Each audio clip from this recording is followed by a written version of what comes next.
ನಿಮ್ಮ ಹಳೆಯ ಚಿನ್ನದ ಒಡವೆನ ಅಧಿಕ ಬೆಲೆಗೆ ಮಾರಬೇಕೆ? ಆಟಿಕಾಗೆ ಕಾಲ್ ಮಾಡಿ 8880 ಅಟ್ಟಿಕಾ ಗೋಲ್ಡ್ ಕಂಪನಿ.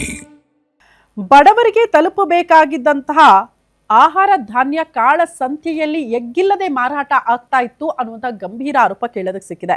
ಖಚಿತ ಮಾಹಿತಿನ ಪಡ್ಕೊಂಡ್ರಂತೆ ಅಧಿಕಾರಿಗಳು ಖಚಿತ ಮಾಹಿತಿ ಪಡ್ಕೊಂಡೇ ದಾಳಿಯನ್ನ ಮಾಡಿದ್ದಾರೆ. ಕಾಳ ಸಂತೆಯಲ್ಲಿ ಬಡವರ ಅನ್ನ ಮಾರಾಟ ಆಗ್ತಾ ಇದ್ದಂತಹ ವಿಚಾರಕ್ಕೆ ಸಂಬಂಧಪಟ್ಟಂತೆ ನೆಲಮಂಗಲದಲ್ಲಿ ಲೋಕಾಯುಕ್ತ ಅಧಿಕಾರಿಗಳ ದಾಳಿ ವೇಳೆ ಕಳ್ಳಾಟ ಬಟ ಬಯಲಾಗಿದೆ. ಬಡವರಿಗೆ ಅಂತ ಅನ್ನಭಾಗ್ಯ ಯೋಜನೆ ಜಾರಿಗೆ ತಂದ್ರೆ ಅದನ್ನೆಲ್ಲ ಕಾಳಸಂತೆಯಲ್ಲಿ ಮಾರಾಟ ಮಾಡಲಿ ಜಾಸ್ತಿ ಆಗ್ತಾ ಇದೆ. ಖಚಿತ ಮಾಹಿತಿ ಆಧರಿಸಿ ಲೋಕಾಯುಕ್ತ ಅಧಿಕಾರಿಗಳು ದಾಳಿ ಮಾಡಿದಾಗ ಕಳ್ಳಾಟ ಬಯಲಾಗಿದೆ. ನೆಲಮಂಗಲದಲ್ಲಿ ಮಾದನಾಯಕನಹಳ್ಳಿಯ ಗೋಡೌನ್ನಲ್ಲಿ ನೂರಾರು ಅಕ್ಕಿ ಚೀಲವನ್ನ ಸಂಗ್ರಹಿಸಿ ಇಡಲಾಗಿತ್ತು. 365 ಚೀಲ ಅಕ್ಕಿ ರಾಗಿಯನ್ನ ವಶಕ್ಕೆ ಪಡೆದುಕೊಂಡಿದ್ದಾರಂತೆ ಲೋಕಾಯುಕ್ತ ಪೊಲೀಸರು. ಬರೋಬ್ಬರಿ 3500 ಕೆಜಿ ಪಡಿತರ ಅಕ್ಕಿಯನ್ನ ಅಕ್ರಮವಾಗಿ ಸಾಗಾಟ ಮಾಡಲಾಗ್ತಾ ಇತ್ತು. ಅದೆಲ್ಲವನ್ನ ಕೂಡ ವಶಕ್ಕೆ ಪಡೆದುಕೊಂಡಿದ್ದಾರೆ.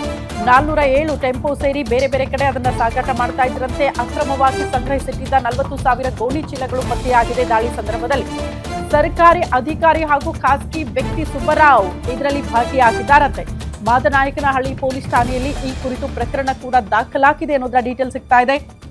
ಬಡವರಿಗೆ ಅಂತ ಜಾರಿಗೆ ತಂದಿರುವ ಅನ್ನಭಾಗ್ಯ ಯೋಜನೆ ಎಷ್ಟು ಜನಕ್ಕೆ ಫಲಾನುಭವಿಗಳಿಗೆ ಈ ಅನ್ನಭಾಗ್ಯ ಯೋಜನೆ ತಲುಪ್ತಾ ಇದೆ ಅಂದರೆ ಇಲ್ಲ. ಯಾವಾಗಾದರೂ ಹೋಗಿ ನೀವು ನೋ ಸ್ಟಾಕ್ ಅನ್ನುವಂಥ ಬೋರ್ಡ್ಗಳು ಕಾಣಿಸುತ್ತೆ ಅಂತ ಬಡವರು ಹೇಳ್ತಾರೆ, ಮಧ್ಯಮ ವರ್ಗದವ್ರು ಹೇಳ್ತಾರೆ. ಪಾಪ ತುತ್ತು ಅನ್ನಕ್ಕೆ ಪರದಾಡ್ತಾ ಇರೋರು. ಬಟ್ ಎಲ್ಲಿ ಹೋಗ್ತಾ ಇದೆ ಈ ಅನ್ನಭಾಗ್ಯ ಯೋಜನೆಗೆ ಸಂಬಂಧಪಟ್ಟಂತಹ ಆಹಾರ ಧಾನ್ಯಗಳು ಅಂತ ಅಂದರೆ ಕಾಳಸಂತೆಯಲ್ಲಿ ಮಾರಾಟ ಮಾಡ್ತಿದ್ದಾರೆ ಅಧಿಕಾರಿಗಳು ಅಂತ.